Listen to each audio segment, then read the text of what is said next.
नमस्कार मित्रांनो, जय शिवराय. मी आपला मित्र गोरखनाथ येवले. तर मित्रांनो, आपण शेती करीत आहोत.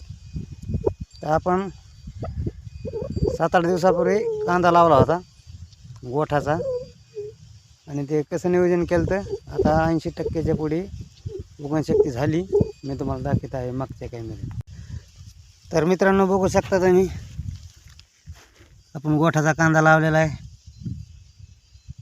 आणि आता 80%च्या पुढे उगवणशक्ती झालेली आहे. मित्रांनो, या अशा नळ्या टाकलेल्या आहेत. आपण बघू शकता उगवणशक्ती झालेली आहे. आणि 8 दिवसांनी भरपूर रानामध्ये हिरवं दिसणार आहे आपल्याला. तर मित्रांनो, आज आपण याला पाणी सोडणार आहोत. बघू शकता, ठिबकद्वारे पाणी सोडणार आहोत याला. तर हे असे आपण कांदा लागवड केलेली आहे. इथून पुढे तुम्हाला व्हिडिओ जर आपले बघायचे असतील शेतीविषयी, तर तुम्ही गोरख येवले या चॅनलला फॉलो करून ठेवा. तुम्हाला इथून पुढचे व्हिडिओ बघायला भेटतील.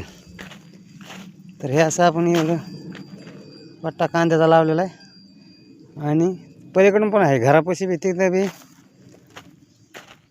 10 नळ्या लावलेल्या आहेत असल्या 4 फुटावरल्या. 40 फूट रुंदीचं आणि 100-125 फूट लांबीचं पलीकडे बी लावलेलं आहे आपण कांदा.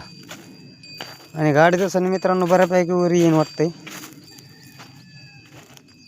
तर आज आपण आपल्या कांद्याला पाणी सोडणार आहोत मित्रांनो. म्हणजे काय आहे, हे असा कांदा बघू शकता. हे असे उगवणशक्ती चालू आहे कांद्याची. हे बघा,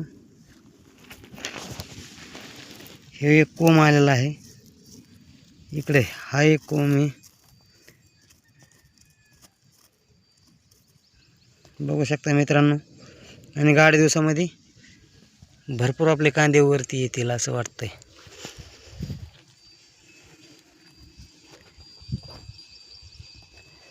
तर मित्रांनो, कसा वाटला आपला कांद्याचा प्लॉट?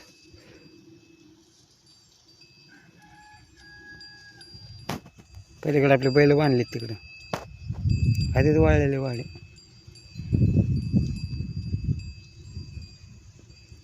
तर धन्यवाद मित्रांनो.